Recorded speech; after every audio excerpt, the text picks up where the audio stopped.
संजय राऊत आज असं म्हणतात की ठाकरेंची शिवसेना आणि मनसे यांची महाराष्ट्रात ताकद आहे आणि सगळ्या महापालिका आम्ही एकत्र लढणार आणि जिंकून येणार. त्यांनी स्पेसिफिक नावं घेतले, मुंबई, ठाणे, कल्याण, डोंबिवली आणि नाशिक या ठिकाणी एकत्र लढणार. आता isakal.com आहे देशातील नंबर 1 ची मराठी न्यूज वेबसाईट. प्रत्येक अपडेटसाठी isakal.com ला नक्की भेट द्या. आता मी तर काही ऐकलं नाही, पण आपण म्हणतायत संजय राऊत म्हणाले ठाणे, पुणे, मुंबई, नाशिक, अजून कल्याण, डोंबिवली हे आम्ही जिंकणार. मला वाटतं आता घोडा मैदान समोर आहे, उगाच काहीतरी वल्गना करून काही उपयोग नाही आहे. ज्यांना एकत्र व्हायचं त्यांनी एकत्र व्हावं. लोकशाही आहे, कोणी एकत्र होऊ शकतं, कोणी वेगळं होऊ शकतं. पण माझं आव्हान आहे, ते जे म्हणतात मुंबई, ठाणे, नाशिक, पुणे एखाद्या ठिकाणी तरी निवडून येऊन दाखवावं. उगाच वल्गना काय करायच्या. लोकांचा विश्वास भाजपवर आहे, लोकांचा विश्वास महायुतीवर आहे.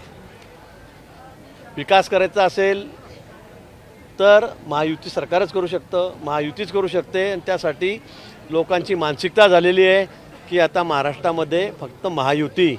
त्यामुळे आता यांचे आपण तोंडाच्या वाफाचा रोज आपण सकाळ झाली की बघतो आहोत.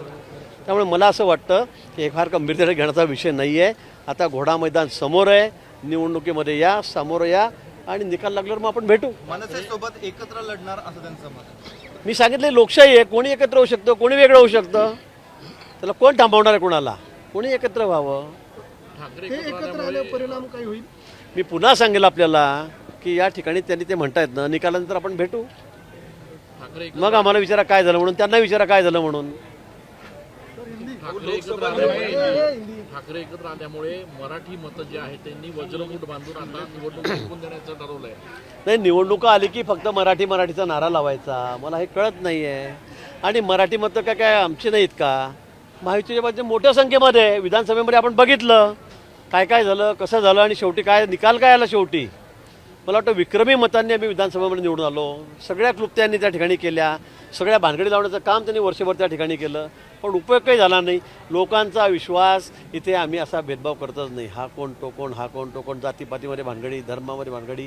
मला वाटतं लोकांचा विश्वास हा आमच्यावरच आहे, महायुतीवरच आहे.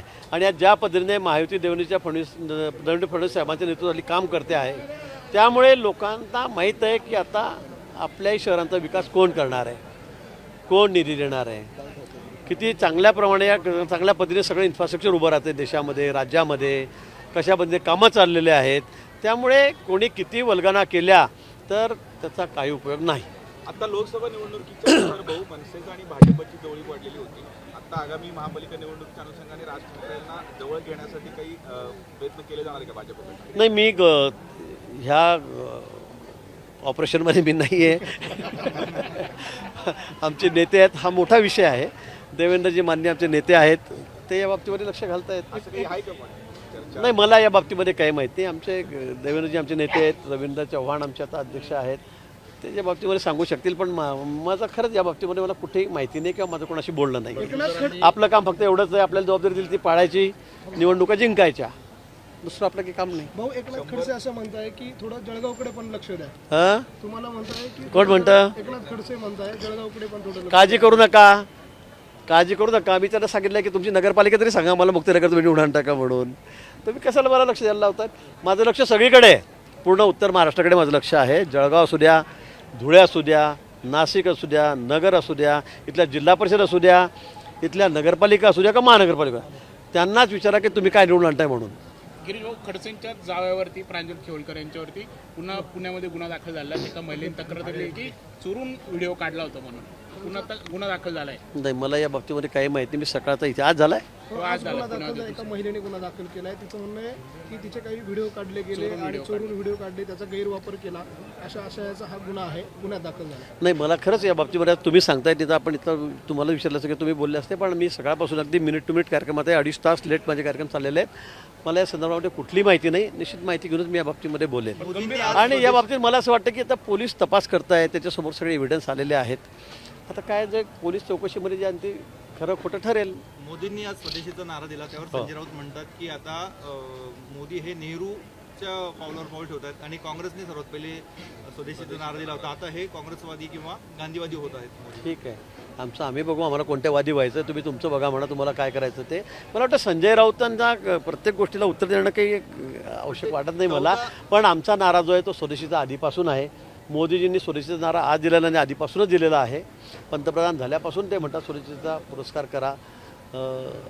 या बाबतीत सगळ्यांना माहीत आहे.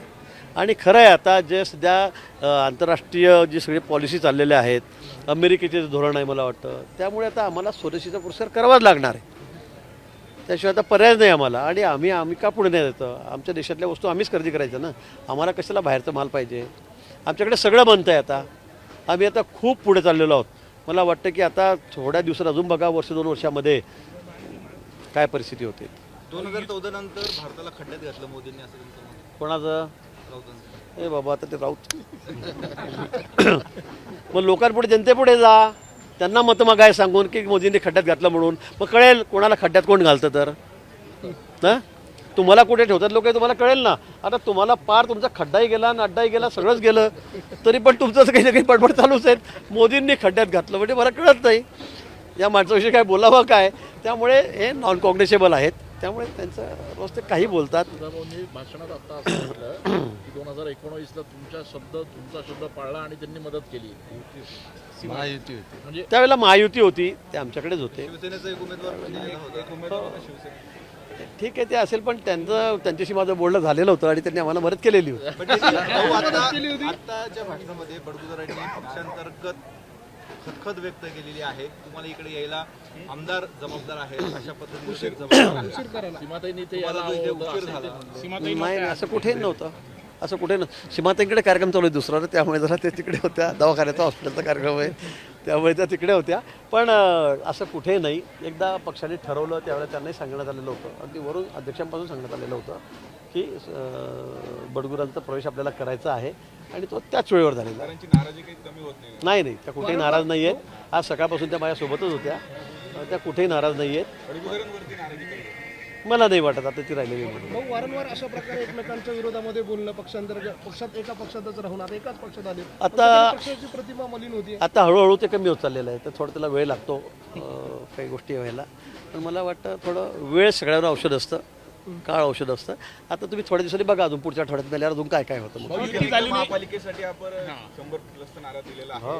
महायुतीमध्ये की भाजप? मी आधी ते सांगितलं, महायुतीलाच आम्ही लढवणार आहोत.